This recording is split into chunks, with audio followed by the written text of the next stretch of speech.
महायुतीच्या सरकारने इलेक्शनच्या अगोदर जवळपास 5 महिने लाडकी बहीण योजनेचा लोकांना फायदा दिला. हिंदुस्तान टाइम्सच्या रिपोर्टनुसार जर 1 वर्ष महाराष्ट्र सरकारने लाडक्या बहीण योजनेचा जर लोकांना फायदा दिला, जवळपास 35 ते 40 हजार करोड रुपयाचा सरकारी तिजोरीवरती लोड वाढणार आहे.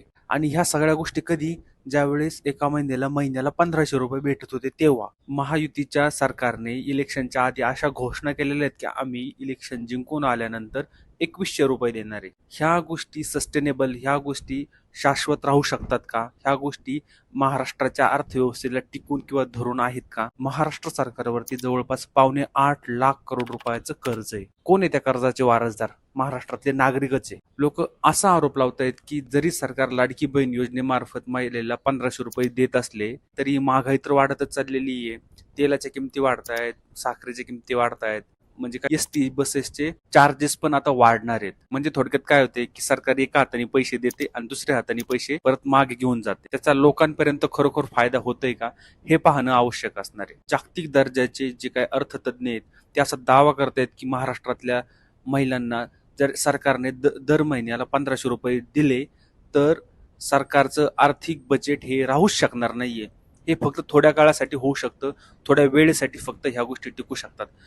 कोणतंच सरकार 5 वर्ष किंवा त्यापेक्षा जास्त लाडकी बहीण सारख्या योजनेचा फायदा महिलांना देऊच शकत नाही. सरकारला पैसे खर्च करण्याची इतकीच हौस असेल तर सरकारने महिला सशक्तीकरणावरती पैसे लावणं गरजेचं. त्याच गोष्टी महिला सशक्तीकरण आणि महिलांच्या संरक्षणासाठी फायद्याचे असू शकणार आहेत. सरकारला महिलांची एवढी चिंता आहे ना, तर मग सरकारने थोडक्यात असं करावं की गरजू महिला आहेत, ज्यांचं आरोग्य खराब असतं, त्यांना त्यांचं आरोग्य मग मोफत करावं.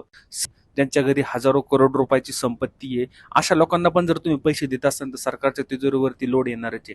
जर हा पैसा डेडिकेटेड गरीब लोकांना जर भेटत असेल, त्यांचं आरोग्य जर सुधारत असेल त्याही महिलांचं, तर ह्या गोष्टीमुळं जे जे समाजातले गरजू आणि गरीब घटक आहेत त्यांना फायदा होत असेल तर खऱ्या अर्थाने ही चांगली घटना असणार आहे. परंतु आता ही गोष्ट जग जाहीर झालेली आहे की लाडकी बहीण योजना हा फक्त एक पॉलिटिकल स्टंट होता आणि यापुढे महिलांना ह्या योजनेकडून पैसे भेटतील याची त्यांनी वाट पाहू नये. अरविंद केजरीवाल यांचे नवीन सरकार आले होते त्यावेळेस पण त्यांचे फ्री बाजीच्या योजना चालू होत्या की आम्ही महिलांना हे करू, आम्ही ते करू, आम्ही फ्री एसटी देऊ, आम्ही फ्री स्टेट ट्रान्सपोर्ट देऊ, आम्ही फ्री आरोग्य देऊ. काय झालं? पहिली तर गोष्ट योजना बंद पडल्या आणि त्यानंतरची दुसरी गोष्ट की त्या राज्याच्या अर्थव्यवस्थेचं परवाटोळ होऊन गेलं. आणि ही गोष्ट कोण सांगते? तर भाजप सरकार तिथे येऊन सांगते. हे डबल स्टँडर्ड महाराष्ट्राला कुठेतरी संपवणं आवश्यक आहे.